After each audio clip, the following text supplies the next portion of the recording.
कहाँ गए वो अंधे लोग जो लोग कहते हैं देश में जातिवाद नहीं? कहाँ गए वो अंधे लोग जो कहते हैं जातिवाद भेदभाव नहीं होता?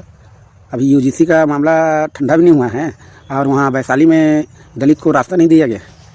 अपनी माँ को शव जलाने के लिए, अपनी माँ का शव जलाने के लिए उसको रास्ता नहीं मिला। क्यों? जातिवाद नहीं है वो? क्योंकि वहाँ ऊँचे तबके के सड़कों पे गुजरने के लिए ऊँचे जाति के लोगों के लिए नहीं है। और सुप्रीम कोर्ट ऐसी घटनाओं पे अंधा हो जाता है, अंधा, आँख बंद हो जाता है उसका। क्यों सत्य संज्ञान नहीं लेता ऐसी घटनाओं पे? हाँ, घोर जातिवाद हो रहा है देश में, ऐसे मामलों में क्यों आँख बंद कर लेता है? स्वतः संज्ञान क्यों नहीं लिया जाता? कभी सुप्रीम कोर्ट ऐसी घटनाओं पे है तो स्वतः संज्ञान ले।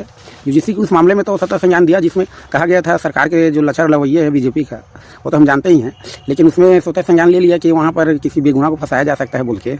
लेकिन ऐसे मामलों में की स्वतः संज्ञान नहीं लिया गया। और जो 118% की वृद्धि हुई, 118% की जो वृद्धि हुई जातिगत भेदभाव में यूनिवर्सिटी में, उस मामले में कोई टिप्पणी किया क्या सुप्रीम कोर्ट ने?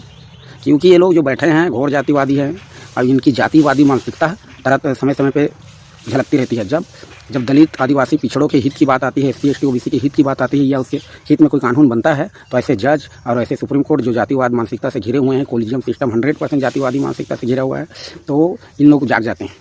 लेकिन जब कोई मंडल कमीशन को लागू करने का टाइम आता है, कोई ये जो प्राइवेट यूनिवर्सिटी और कॉलेजों में आरक्षण लागू करने की बात आता है, तो ये लोग अंधे हो जाते हैं और इनकी जो दलित आदिवासी पिछड़ों के जो हित की बात होती है वो ठंडे बस्ते में चला जाता है। तब ये स्वतः संज्ञान नहीं लेते, तब इनकी आत्मा नहीं मर जाती है। फिर से बोल रहा हूँ, सुप्रीम कोर्ट की आत्मा मर जाती है ऐसे मामलों में। और जब कहीं पर यूजीसी में ऐसे में कानून लाया जाता है कि अगर कोई किसी के पास हुआ जो जातिगत भेदभाव बढ़ रहा है, 118% तक बढ़ गया, इस पर कोई अच्छा कठोर कानून आए तो उस पर तब त्वरित संज्ञान ले लेते हैं।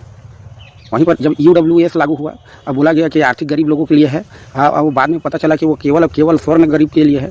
उस समय कोई हस्तक्षेप, कोई ये नहीं किया गया उसमें। जो केवल जब आर्थिक गरीब लोग हैं तो गरीब तो सभी वर्ग में है, चाहे वो SC ST OBC माइनॉरिटीज़ कोई भी रहे, सभी वर्ग में है। इन लोगों को क्यों उससे बाहर रखा गया? इस पर सुप्रीम कोर्ट ने कभी टिप्पणी नहीं की। क्यों? क्योंकि जातिवाद मानसिकता है भाई सुप्रीम कोर्ट का, घोर जातिवादी है। कोलिजियम सिस्टम में जो सिलेक्शन करने वाले होते हैं, जो नौकरियों में सिलेक्शन करने वाले, जो साक्षात्कार करने वाले लोग बैठते हैं, उनमें जब तक अलग अलग जाति धर्म के वर्ग के लोग नहीं रहेंगे तब तक ये जातिवाद रहेगा।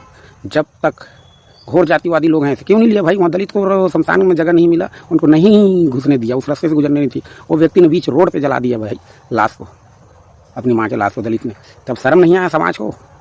जो अपने आप को हिंदू कहते हैं उस समाज को, हिंदू समाज को शर्म आना चाहिए ना। कैसा हिंदू है भाई? खाली ये हिंदूवादी है कि ब्राह्मणवादी है? अपने आप को हिंदूवादी कहना बंद करो। SC ST OBC के लोग, ये खाली ब्राह्मणवाद चल रहा है, हिंदूवाद नहीं चल रहा है। जय जवान जय किसान जय भारत।